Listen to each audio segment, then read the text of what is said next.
figure out. Good morning, everyone. Be your moderator for this session. Just a few notes. Everybody should know by now Wi-Fi is Hyatt leading, SEAHO 19, Wi-Fi, sign-in and password. At the end, please fill out your guidebook. Evaluation, very important to the programming committee so they can get your feedback. And unlike some other sessions, this one is being recorded, so anything you say can and will be used against you. So at this time, I will turn it over to our presenter. Thank you. What's going on, guys? Y'all doing all right? So I want to be transparent with you all up front is that I can't present in a confined space. So if I'm walking around, does that bother anybody? Okay. I just wanted to make sure. So my name is Dr. Derrick Dixon. I currently serve as the Assistant Director for Conflict Resolution and Student Conduct at the University of Mississippi. And today you all are going to sit in on a conversation that I'm going to have with you about how we went from the process of revamping our conduct process and implementing conflict resolution and student conduct, in restorative justice into that process, right? And so there are going to be things that's specific to housing as well, but there'll be a brief overview of how we did this campus-wide. Cool? And so just to kind of give you all the background or a roadmap, I'm going to give you all the introduction, talk about myself, my experiences. I'm also going to talk to you all about the concept of justice and how it applies to college campuses. I'm going to talk to you all about how we implemented that at the University of Mississippi. And then I'm going to give you all a brief idea of how you can do that on y'all's campus, right? And then I have time built in for questions. So if I'm going fast, just kind of take notes, and then you can ask questions at the end, right? So about myself, I grew up in a very small community of Camden, Mississippi. We may not even have 1,000 people in that space. And so for me, growing up, I was always taught or told that you're gonna go work in a factory, you're not gonna go to college, that's just not gonna be your experience. And so I did go to college and I had a great experience. I almost flunked out of college. I'll give you all a caveat. I finished my first semester with a 0.66 GPA. And that's how I navigated my way to student affairs, because when I came back, the Department of Student Housing said, the only way you're gonna survive is if we give you a desk job. And so that job allowed me to do homework, it allowed me to pay bills, it allowed me to do what I needed to do, right? And so I did my undergrad at Mississippi State University, and when I graduated, I realized that I wanted to go into higher education. And so that path led me to Arkansas State University, where I was the graduate assistant for the Office of Student Conduct. And what was unique about that experience is that it gave me an opportunity to hear cases at all levels, even though I was a grad student. And so we only had one professional staff and then myself. And so I had to know what my director knew. I left there, went to the University of Mississippi, which was the hardest thing I ever done in my life. I'll own it. But I had an opportunity. When I got there, the conduct office was under the Dean of Students office. And so they said, we are going to reorganize our division and we want to create a conduct office that is rooted in conflict resolution. And so when I saw that opportunity, I said, I have to be a part of that. No matter how much I hate this place, I have to be a part of that. So I went to Oxford. We had a chance to revamp, well, we had to build the office from scratch because in the past, it was under the Dean of Students office, so they just had a few hearing officers. We didn't have a centralized office. Does that make sense? And so in addition to myself, there was a housing position created. So my current position was a coordinator at the time. And so we worked in collaboration with each other and we had a director. And then after a few years, after we got the department rolling, I transitioned into my position now. So I oversee the residential learning student conduct process. I oversee about 25 hearing officers. I oversee the conflict resolution in that process, the conflict resolution process there.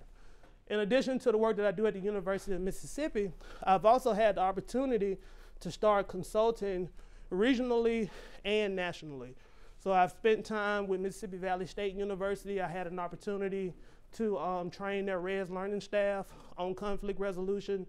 I spent time with the College of William and Mary back in October, where I trained their Division of Student Affairs on how to implement restorative justice. Currently, I'm the state coordinator for ASEA. I had an opportunity to serve in that role for two years. I spent time with Oxford Police, training them on how to facilitate conflict resolution, And then I've also spent time with the Guerin Academy. Are you all familiar with the Guerin Academy? So the resource to conduct in community, I'm going to talk about that a little bit later, okay? I had a great year last year. Last year I was able to win the Core Values Award for Everyone Speaks. And a lot of that is because of the opportunities that we've created through restorative justice in saying that we want to give everybody an opportunity to have a voice, right?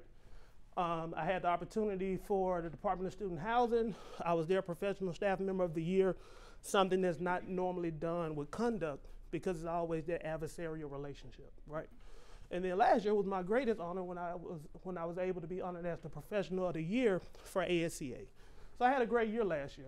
I'll probably never have another year like this, but hey, right now, I'm gonna bask in it. But I want to talk to you all about a concept of what's justice. When you all think about justice, what do you all think? And that's not a rhetorical question. Equity, okay, what else?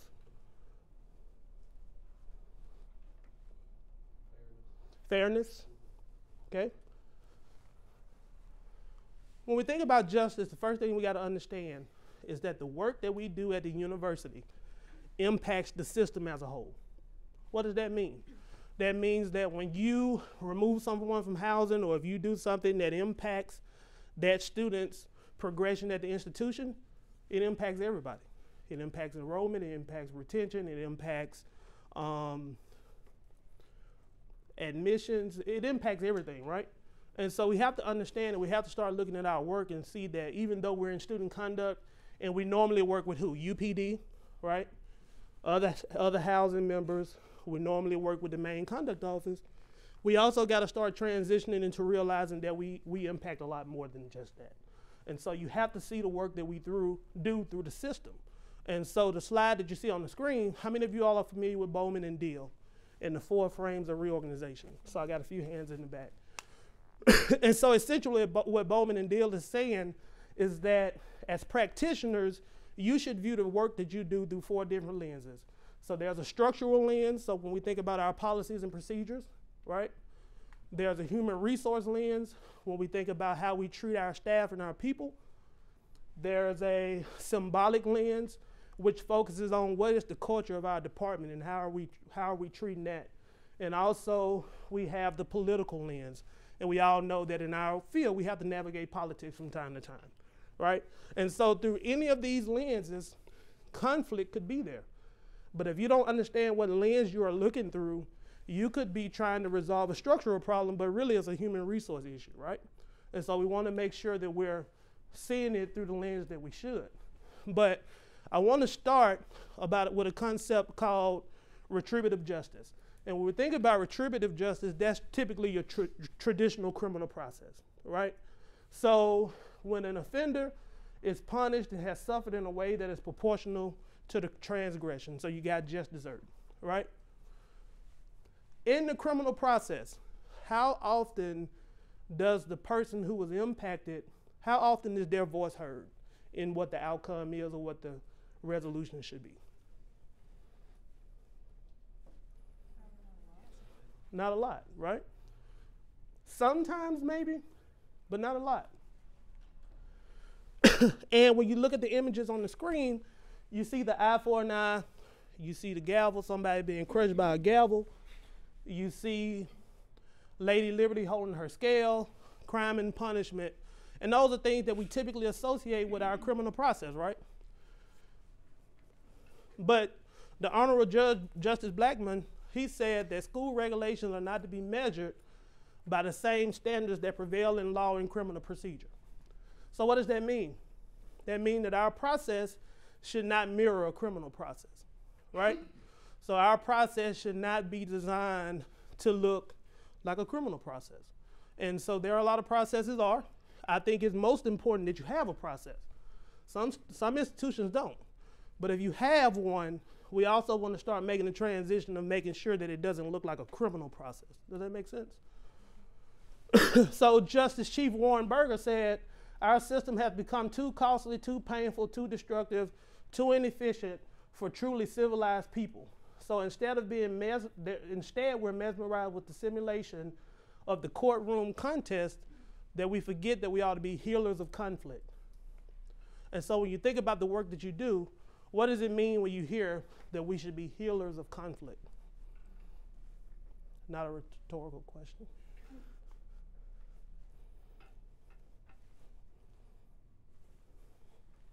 I think of healers of conflict, I think of going through that audit process with the student, but also coming up with resolutions to further their development in whatever the situation may have been, to get to the root of whatever the conflict or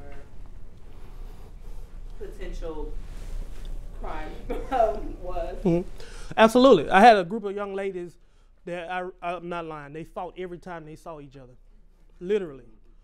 Fought whether it was on campus, whether it was on the square, which is our local bar scene, whether it was at the airport. No matter where they saw each other, there was some type of physical altercation. Went in the system, their case had been adjudicated. Some of them had 5, 6, 7 outcomes, but the conflict was still there.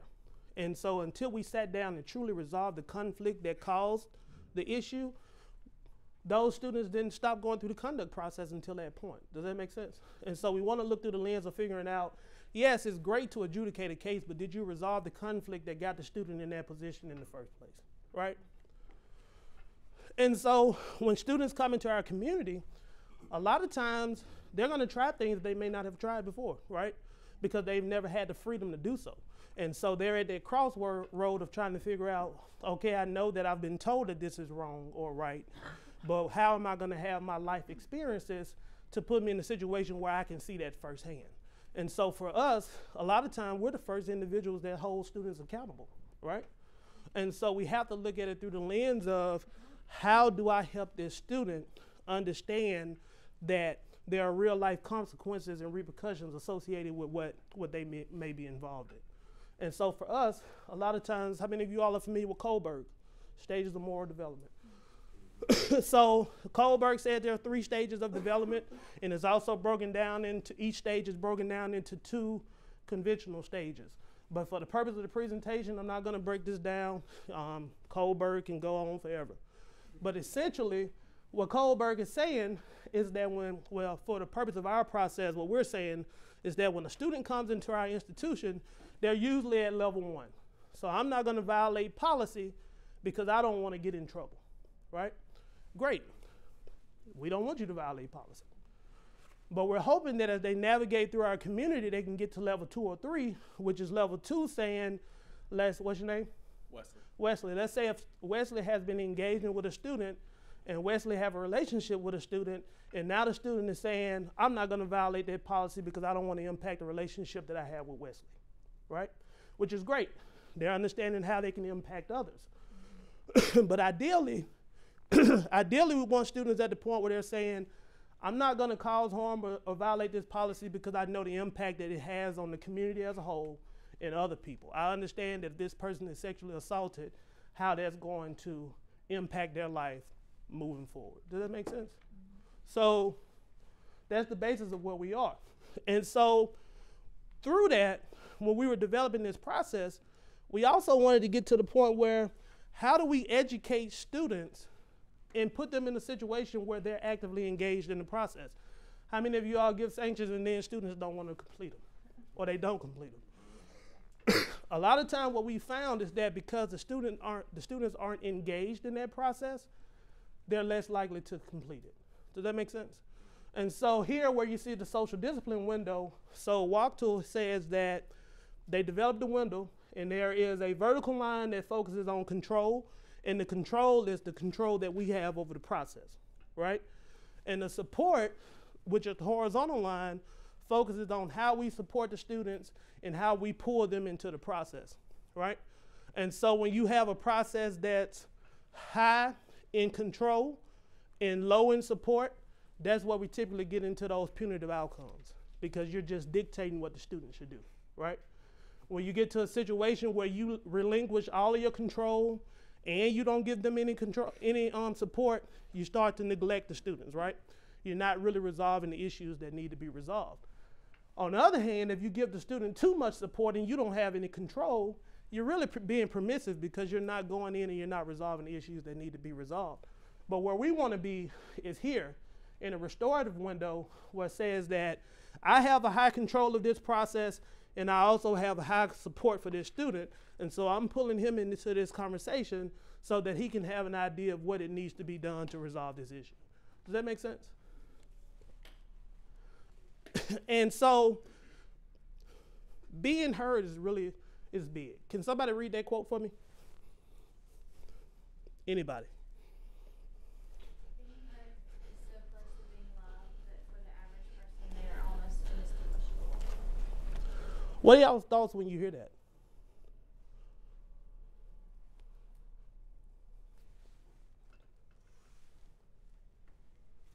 I guess the active listening that we shouldn't be having in our conduct meetings. Okay. Not just hearing what you're saying. Well, But not just listening to what you say, but actually hearing and kind of, I think of it as like reading between the lines, right? Like I hear what you're saying, but here's what I'm actually getting that. interpreting from what you're saying. Okay. You had your hand in the back. If you're taking the time to listen to me, you're trying to understand what I'm going through, therefore you care. So even if the student don't agree with the outcome, at least I know I was heard, and at least I know that I had a say-so in what the outcome was, right? And so they're more likely to complete what the outcomes are. And so in order to get there, in order to get to the point where we start looking into restorative justice, there has to be a shift in the way that we view violation of policy. A lot of times when we see violation of policy, we get offended because it's like, that's our policy, you violated, and now I'm upset. And now we label the student as someone who is a problem person, but that may not be the case, right? So can somebody read the quote that I have at the top? If we separate the deed from the doer, we allow the action to be rejected while acknowledging the intrinsic worth of the person and their potential contribution to society. If we separate the deed from the doer, why is that hard? As a professional, and we have students in our department that are violating policy, why is it easier for us to label that student as a problem child as opposed to being able to separate the deed from the doer? Simpler? Our processes don't always give them the opportunities to change the deeds. Okay, So it absolutely. becomes a pattern. Yes. The face-to-face contact, like a Okay. lot of times you just get a report with the same name on it, you're like, oh, this kid again. But you don't Absolutely. actually, like I will never see that, but just his words on paper. Okay, anybody else? I think it can become more work. If I just say that you did this and I'm going to give you this sanction because of that, delving into why you did it and your background and all that may mean that I have to go through a whole another stage of processes in order to rectify your situation or heal that conflict that you're talking about. Absolutely. And that's a lot of the pushback that you get with conflict resolution in RJ is that it's more work. But when you think of through the lens of, is it more work? Because if I don't resolve that conflict, like those young ladies that I was meeting with them at least 2 or 3 times a semester for a whole year, I'm still putting the work in, right? But if I can resolve that on the front end and take a little bit more time on the front end, do I have that recidivism, right? So in the shift, and so on the screen it says punitive justice, but that's the same thing that I talked about when I was talking about earlier with retributive justice. But essentially, in order for us to get there, the shift was, for us, it was restorative justice. And so RJ is a response to a conflict that focuses on restoring the loss suffered by those who are impacted by the infraction, holding the offenders accountable, and then and building peace within the communities. Another thing that people always say, well, why do we do RJ? That just sounds like you're just sitting around talking about stuff and you're not really resolving it, right? But when you dive into RJ, you realize that there's accountability. It's just shifted. So instead of me as a hearing officer sitting there saying, you are going to do X, Y, Z, the people that were impacted have a voice in that conversation. So what does that look like? We had a student that kicked a water fountain off the wall in the residence hall. He was drunk. And it was interesting, but hey, I can't control it. Kicked the water fountain off the wall. Under a traditional process, what would have happened? We would have called the student in, fined him, gave him his outcome, and either removed them from housing or whatever the punitive process would have been. But what about the impact on the community? What about the fact that their community didn't have water for like a week and a half because we had to order parts? And so students that lived on that floor had to go to other floors to take showers, to get water, things of that nature. But the biggest thing was when we found out the guy that lived in the room below the water fountain, his room got flooded. His room was flooded. First generation student, he was working, could barely make it through college. And so his TV was destroyed, his shoes were destroyed. He had an Xbox that he was cleaning, so he sat it on the floor, it was destroyed. And so we worked with the student that caused the harm and asked, would you be willing to participate in the RJ circle? And he did. And when he had to hear that, that student developed an agreement that he would replace that student's items that he destroyed. He agreed that he was going to replace the water fountain. He agreed that he was going to do things to make the community whole again. So there's still an outcome, right? So don't assume that just because RJ requires you to sit down with the community that there's no outcome. We develop action plans at the end, and for us, if the student don't complete that, we cycle them back through the traditional process, right? And then we just go the traditional route. Does that make sense? But when you're thinking about RJ, so you're moving from the process of saying misconduct is a violation of our code of conduct.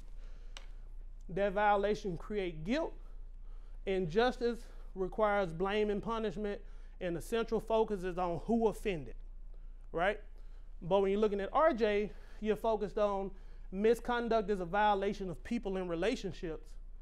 Violations create obligations from that person to make it right. Justice involves victims, offenders, and the community in an effort to make things right. And then the central focus is the person that was impacted in the community. Does that make sense? And so there's the Venn diagram on the screen. And so here you're looking at repairing harm, earning trust, and building community. And so ideally you want to be right in the middle where you're repairing the harm that was caused to the community, you're rebuilding trust in the community, but you're also holding the students accountable, right? And so we have to get to the point where we're making that shift. Does that make sense? One of the things that we did was we had to reframe our terminology. So instead of, remember how I talked about earlier, is mirrored toward a criminal process, so we use that terminology. So we moved away from crime or offense, and we went into incident. Offender went into respondent, victim turned into harmed or impacted party, guilty or innocent was responsible or not responsible, and then punishment or sanction was agreement, responsibility, or outcome. Does that make sense? And that may sound small, but the way that you present that process to a student is drastic. It can make a major impact. Does that make sense? And so typically when a student come meet with you in the conduct process, they've probably Googled what is this going to look like, and they see a criminal process. And so that's what they're assuming that they're going to go into. But making sure that your process doesn't mirror the criminal process and making sure that students understand that it's educational is really important. We even shift our questions. So in the traditional process is what rule was broken, who broke the rule, and what punishment do they deserve, right? But when we're using restorative justice, we're looking at what happened, who was affected and how they were affected, and how do we repair that and make it right, right? RJ stands on 3 pillars. So there's a focus on the harms and the needs, there's a focus on the obligations, and then there's a focus on how do we engage individuals to participate so that we can make the community whole again, right? And I'm gonna share this presentation, so if I'm moving fast, I just wanna make sure I get through all the slides. But the biggest slide that I have in helping you all understand the RJ process is here, which are the core principles. If a student is not willing to accept responsibility, they can't go through the RJ process, right? So if a student has caused harm to someone, they're not willing to accept responsibility, I'm not going to put them in a space where they can cause more harm, right? And so they accept responsibility. If we go through the process, we do what we call circles, and then we go through the process of inclusive decision making, meaning that the group decides what the outcome is as opposed to me as a hearing officer. After that, we focus on how does that decision making repair the harm that was caused, and how did that student rebuild trust as they move forward in the community, right? So when we think about the University of Mississippi, we are a co-ed institution, and we have about 5,000 bed spaces, and we're usually at about 95%, 90%. Our director doesn't function on being 100% at capacity because you never know if there's a situation where someone needs to be moved, if there's a situation where someone has been sexually assaulted and they need a safe space. You just never know what happens. And so, again, we have about 5,000 students on campus. And so when you walk into our residence hall, you're gonna see a fathead picture of this, the creed. The creed is the foundation and the values that we have on our campus to help students understand what our expectations are, right? And so one of the things that I really enjoy about the creed is that it talks about being a voluntary member of our community, which means that yes, we went to recruit you, but this is not Guantanamo Bay, and you chose to come here, and if you can't uphold the values that we have, then we need you to leave, right? So we don't have a policy that says you violated the creed, right? But all of our policies are derived from the spirit of the creed, which means that when you read our language, you're gonna see creed language, meaning that if there's a policy that contradicts academic honesty and academic freedom, there's gonna be a line in that policy that ties back to academic honesty and freedom, right? If there's a policy that contradicts the respect and dignity for each person, there's gonna be a line that connects it. Does that make sense? So when we was getting ready to roll this out, pretty much the most money that we spent was trying to figure out how can we get somebody to the University of Michigan so we can see what their process looked like. Because eventually, I mean, honestly, their process or an institution in Colorado, take your pick, they're usually leading the RJ conversation, right? So we went there. And then the individuals that went came back, they presented to our leadership team, and then we got to go ahead to say, hey, you can go ahead and get this ball rolling. Now, another thing that we did was we chose to pilot the program in Red's Life as opposed to immediately going campus-wide. Does that make sense? Why do you all think we started there? Because of community. Absolutely. So how many of you all deal with the visitation policy? Noise violation. What else? Vandalism. So those low-level cases that impact the community, what we said initially is that if you have those violations and you accept responsibility, we'll take you through the RJ process and you won't receive a conduct record, right? Because they're community impact. And so students were on board. And we saw a reduction in the number of those. I never have a noise violation anymore. Now watch when I get back, I'm gonna have about 10. But I haven't had one in a long time. Because when we use those community impact circles, it helps us in the process of helping the student understand how they've impacted or caused harm to the community, right?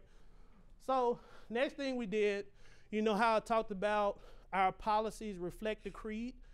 We changed the language of our policies to reflect the creed and reflect RJ language. That way when students read our policies, they're already in the thought process of what this could look like. Does that make sense? We brought someone in on campus from our sociology department, and they facilitated a one-day circle training. And then we started using restorative sanctioning. And so that's how we rolled it out. The way our conduct process looked, we have hearing officer receive the report. We send out a notice of allegation. Student comes into our intake meeting, and if they accept responsibility, we go ahead and develop an outcome, and then they go into sanction monitoring. If the student denies responsibility, we send the case to the University Judicial Council. So my hearing officers they don't make a decision. They facilitate the process. If a student comes in and accepts responsibility, they help them with sanctions and we move on. If they have enough information to find a student not responsible, they can make that decision. Does that make sense? But if a student denies responsibility, we send them to the council, and if they don't agree with the outcome, they go through the appeals process. But where RJ fits, it fits here.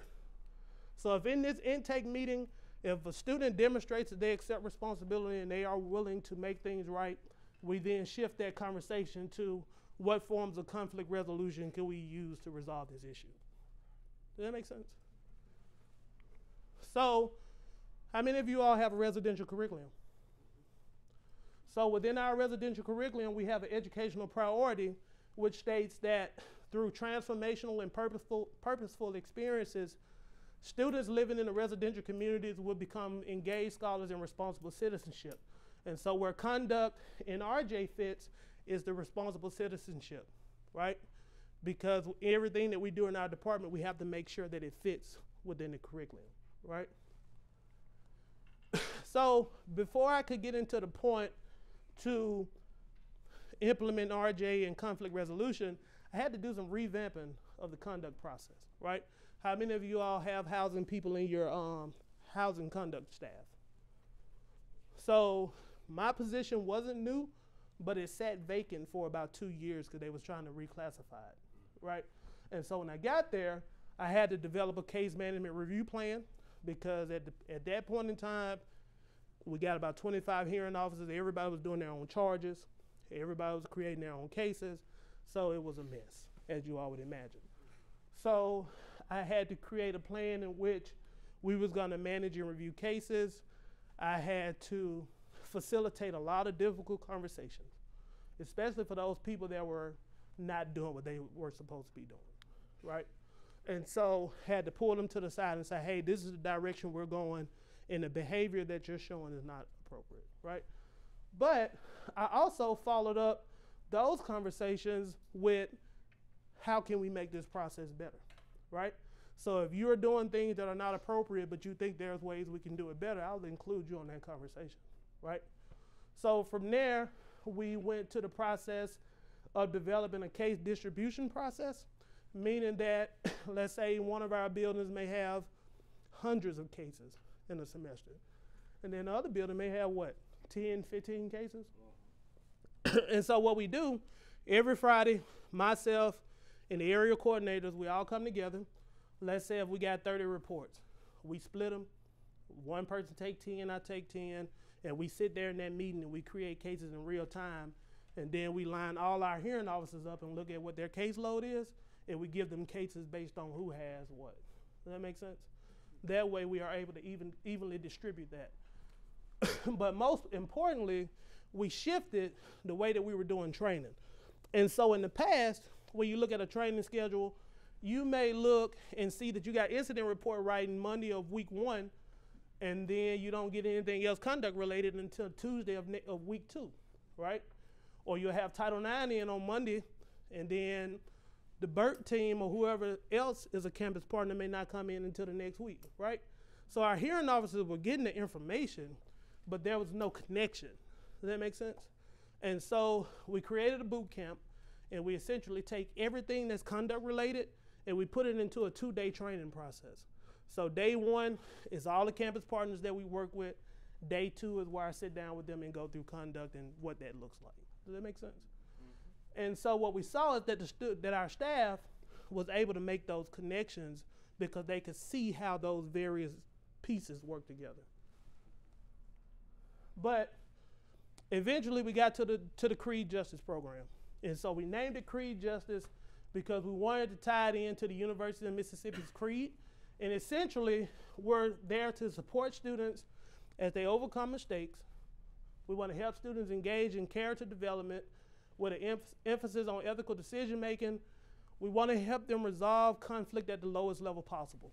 And that's really important because if every student leaves our department or our institution and they got extensive conduct records, how are they going to get jobs, right? I'll give you an example. Had a student that was playing hall sports freshman year. And in the system, it didn't indicate that the case was closed out. The FBI called me and was like, hey, this student said he had a conduct record and we're not gonna hire him until that is resolved. He was throwing a football in the hallway, right? And he broke a light. I don't think that's something that a student should have a conduct record for. There's accountability, but should that student have a record that if he applies for a government job that he has to explain that, right? We had students that were on the football field that was trying to take pictures on a day when somebody left the gate open. And they was like, oh, let's go out on the football field and take pictures. Yes, they should not have been there. We have policies that explicitly state that you shouldn't be there. But those students got arrested. They had to go get criminal fees. They had to get a lawyer. They had to do everything in the criminal process because they got arrested. Those are situations in which students can just be educated. Does that make sense? So we also want to foster a safe community, and we want to provide a process to adjudicate violations of policy. In addition to adding RJ to your process, you're also going to have to understand that there are other methods of conflict resolution that you're going to have to consider as well. Everything is not going to be appropriate for a circle. And so a lot of times we may use facilitated dialogues, which means that I'm just there while they're having a conversation so that they can be comfortable and be in a safe space, right? We may utilize mediation where I'm there and I'm actively participating. Sometimes we'll use shuttle diplomacy where I had two fraternities when I was in the main office that wanted to resolve an issue, but they didn't want to have anything to do with each other. So I would shuttle back and forth with them until we came to an agreement. And then other times you'll have a student that want to do a mediation or some form of conflict resolution, but the other student probably don't want to have anything to do with them. And so at that point in time, we can work and coach that student on how do you move forward and learn from your mistakes, right? So why do we do the circle? The circle puts students in a situation where they can build relationships. Another thing is that a student can't hide in a circle. We put them in the circle and you have to sit there and have that conversation. There's no barriers. There's no situations where you can sit there and text. Like, you have to be actively engaged. And also, it's a safe space. And students can have those conversations where they feel comfortable. And this matters for our students because they get a voice in the process. So if I was impacted, I have a voice. If I was an RA and I documented something that impacted the community, I can participate in this and have a voice in what the outcome is. and ultimately, it leads to no community member being left behind. Now, what's really important to understand is that if a student agrees to go through the RJ process, we won't give them an official record, which means that FERPA is not a protected record. Does that make sense? And so we can include those individuals in those conversations. Another thing that's important about circles is that you don't always have to use them when somebody has violated policy. We use them in first floor meetings with our RAs. We use circles to help people understand something that they may not be familiar with. We use circles for healing. If we have something on our campus, we can use the RJ process. We had a situation a few years back where a student made a very racial statement on social media. And he didn't direct it at anybody, but the students of color went to the Lyceum and said, look, we ain't leaving here until y'all resolve this. And they did. And I guess administration thought they was gonna get hungry. And alumni started sending them food. Like, they had it delivered. They were like, we're not leaving until this is resolved. And I thought to myself, there's no way in hell this student is gonna participate in an RJ process. But he did. I don't know who convinced him. I've been trying to find out so I can figure out how did you do that. But the student agreed to participate because technically there was not a violation of policy, but there was impact to the community. And that student had to understand that. That student in that circle agreed to take some time away. That student agreed to go through some form of counseling before he would be allowed to come back. So there was accountability. I don't know to the extent of what it was because I wasn't a part of that circle, but there was accountability. And without this process, it would have just been something where, oh, well, we can't do anything about it. It's not a policy violation. Circles can be used for problem solving, of course, resolving conflict. Sometimes people just need support. And when we use this process, it fits pretty much anywhere. I can't think of a space on campus that RJ wouldn't fit. You can use it for incidents that make the national and local news, bias-related incidents. You can use it for student protests, policy and procedure changes, and major conduct incidents. And so even though as housing practitioners, we may not find ourselves in that space as often, but this is still a process that can be utilized, and oftentimes it starts in housing or it starts in conduct. Does that make sense? So some of the things that you all can do moving forward, if you wanted to bring this to your campus, I would strongly recommend having someone go through an RJ training. So when I was getting ready to go through RJ training, I went to the Guerin Academy. It's a 5-day training where for that whole week, the only thing you're focused on is how do you become an RJ facilitator. Now I know that that's expensive, and so if you can't afford that, you can do similar to what the College of William and Mary did when they reached out to me and said, hey, can you come in and we'll pay you to do this training?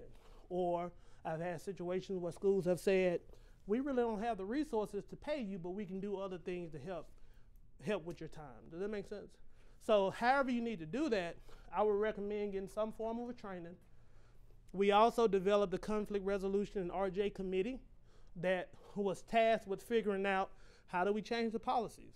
How do we change the language? How do we bring this to our community? Essentially, that group was charged with doing the work as opposed to just putting it on one person, right? We adjusted policy, you'll have to adjust policy language, and then you can identify low-level policies on your campus that you feel comfortable saying that if a student violates this, we can do an RJ circle, but I won't give them a conduct record. Does that make sense? And then the last thing is that we infused it in our student staff training. So CAs, or we call them CAs, but you all probably know them as RAs, they use them during their meetings with residents. They use them during staff meetings with their hall directors. So whatever ways we can use RJ, we try to implement it. These are 3 powerful resources that you all can use whether you're using RJ or not. The student conduct practice book, they are getting ready to write a new edition of this, but typically when someone is trying to learn conduct, that's where they go. They find that book because it gives them that foundation. Reframing Campus Conflict is a book that I use to learn about the various forms of conflict resolution. And then the Conduct and Community book is specifically for housing staff that does conduct, right? And so I would recommend that if you can get your hands on these 3 books, you're probably already ahead of the curve for most people when it comes to student conduct. But above all, RJ is an invitation to join in a conversation so that we may support and learn from each other. It is a reminder that all of us are indeed interconnected. So what questions can I answer? I guess first question is, what do y'all use Maxient or Advocate, or what is your? We use Maxient. Okay. So when, let's say the RA documents an incident for noise violation, it gets made into the case, but then they're like, I want to do restorative justice. What happens to that case? Like, to make sure it's not on their conduct record? Yeah, we have an identifier in our system called the FYI. And so anytime hearing officers see FYI, if someone is doing a background check, they won't release that information. So I think I'm probably not alone in thinking we have policies on our campus that are predictive or preventative more than necessarily this behavior always has an immediate impact. Right? So I'm thinking about a student who violated our room use clause in a housing contract because she was doing someone's hair in her apartment. Does that have a direct impact on anyone? Maybe not, but it's still something that we have an accountability process for. So is that something that you would just typically not direct to this process? Or? Probably not, because it's important to understand that RJ doesn't replace your traditional process. So you have your traditional process in place for those things like that, but RJ is a supplement. It gives a voice for a situation where you can say, you know what, this could be a good process for a student to understand how they've impacted others. Yep. Yeah. I'm interested in how you engage the community when there's not a clear plan.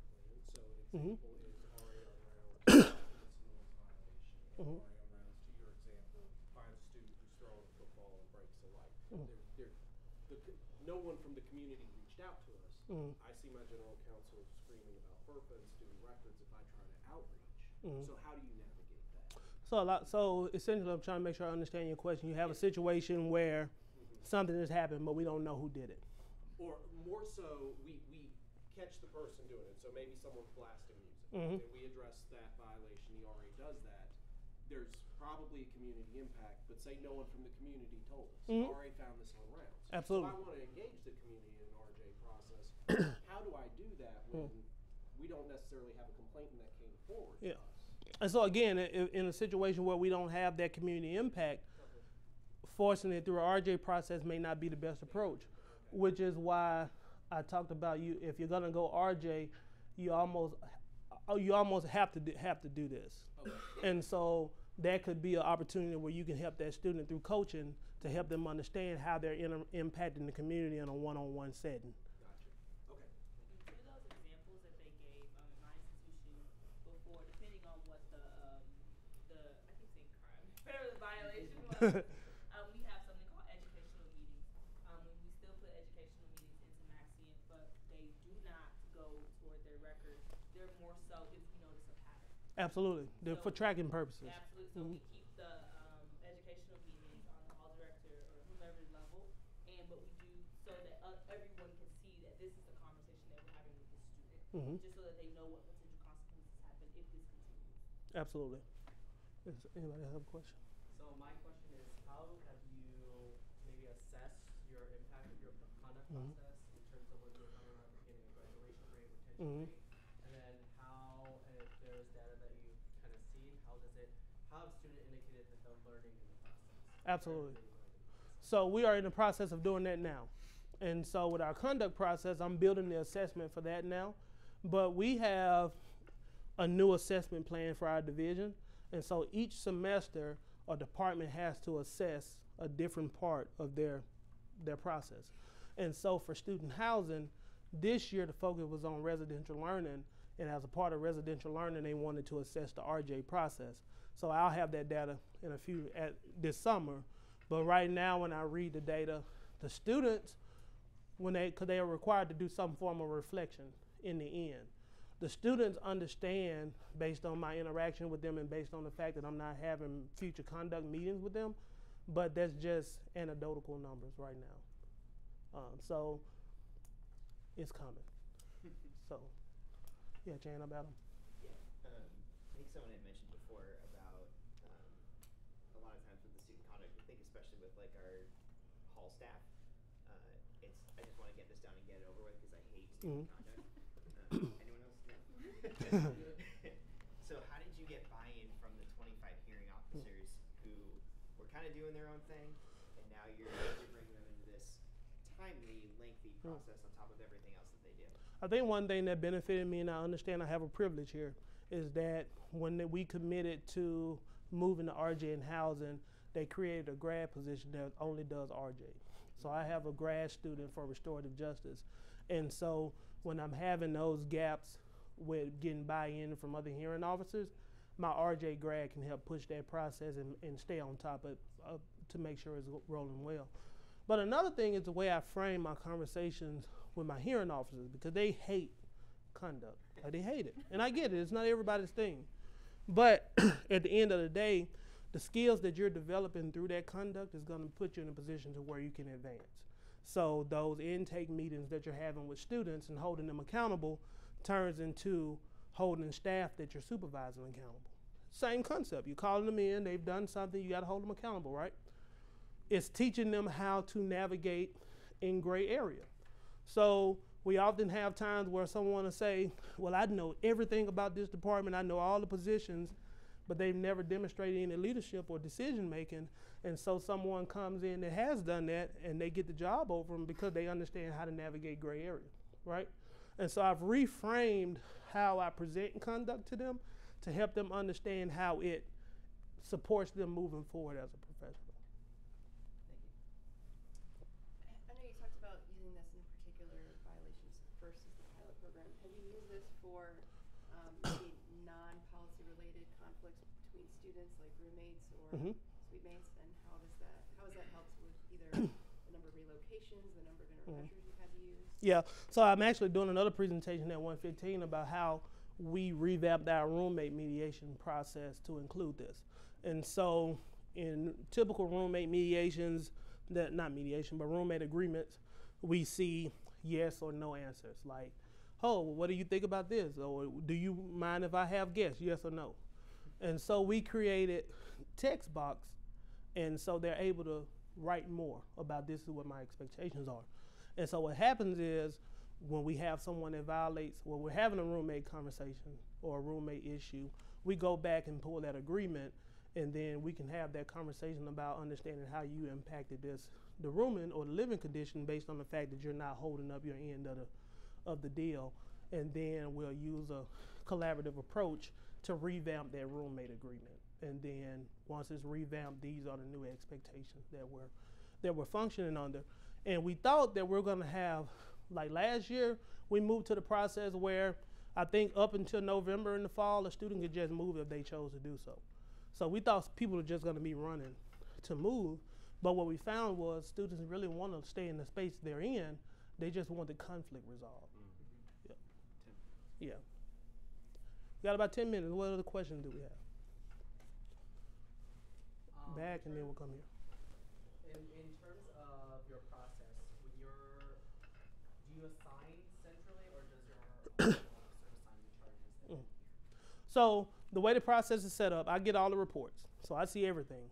But the assistant directors in our, like, they used to be area coordinators, but as a part of getting them bumped up into being assistant directors, a part of that was being the chief hearing officer for that area. So in addition to me receiving all the reports, the assistant director in that area received every report for that area. And then in the meetings on Friday, when we come together and create the cases, the assistant director determines what goes where in that area. Yeah. Other question? I'm sorry. You're good. And I know you said you're doing a bit of assessment now, but have you had any students that you know of that have chosen RJ because they're just like, oh, it won't be on my record, or oh, my friend got off easier because of this? Yeah, you have those students that assume that. That's why we have to reiterate to them that there's an outcome, there's an action plan, and a lot of times I show them action plans where a student would have gotten less in the traditional process, or they would have gotten, hold on, let me make sure I'm saying this right. I show them action plans to show that even though you're going through the RJ process, there's still outcome. And so it's very important that when you're having that conversation, because initially when a student read about it, that's what their thoughts are. And then when they come into the space and they realize not only could I have an impact on what your outcome is, 15 other people may have some say-so in what that outcome is, and that's scary, especially if they're not truly willing to accept responsibility. Yeah. Any other questions? In the back. How did you get students, or how did you make students aware of the creed? Mm-hmm. I feel like the creed is like the baseline for all of this. Mm-hmm. But of course our students are expected to read the student book. Mm-hmm. Don't, of course. Mm-hmm. So I'm just curious, like, how did you introduce that? I feel like it's a little bit easier for first years because Mm-hmm. you can introduce it during orientation, but for the upperclassmen students, how would you go about that? So the creed came around about 2005. And when the creed came in, there was a major push. There was Creed Week. We have a creed book where students have to go and sign. We have every residence hall, like I would say on the wall from probably the length of this beam above us, there's a fathead creed that's about that size where students see it every time they go into the building. It's in a textbook, it's in orientation. So there's not a space on campus where the creed isn't applicable. And so even in academic side of things, the academic freedom and honesty value, they really push that in their syllabi. And so it's just being intentional about making sure that it's always in their face. So even if they're not reading the handbook, they're seeing it. Yeah. I've never done a presentation that didn't include the creed. Even at national or regional conferences, I've never done a presentation where it wasn't there. How do you see this working with lean staffing levels? Because I can see this being a thing that institutions would like to try, but it's just really not possible. Even when you're like selling the recidivism and stuff, like it's just on the front end, it's really time and labor intensive.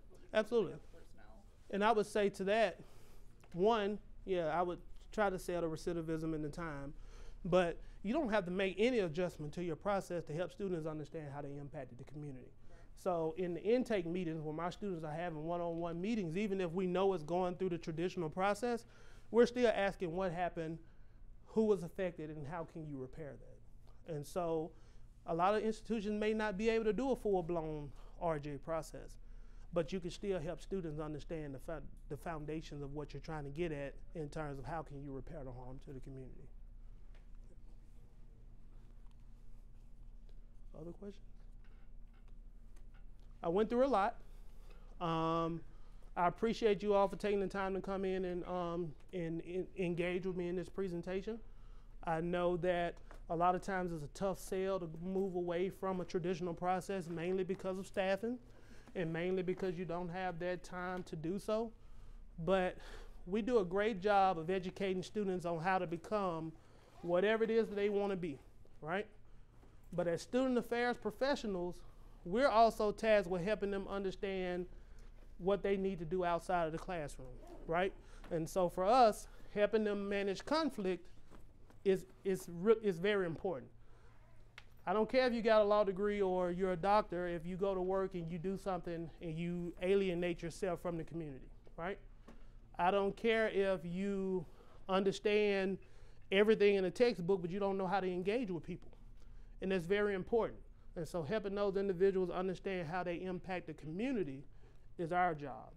And this is a process that doesn't replace your conduct process, but it can be a supplement to that. So thank y'all.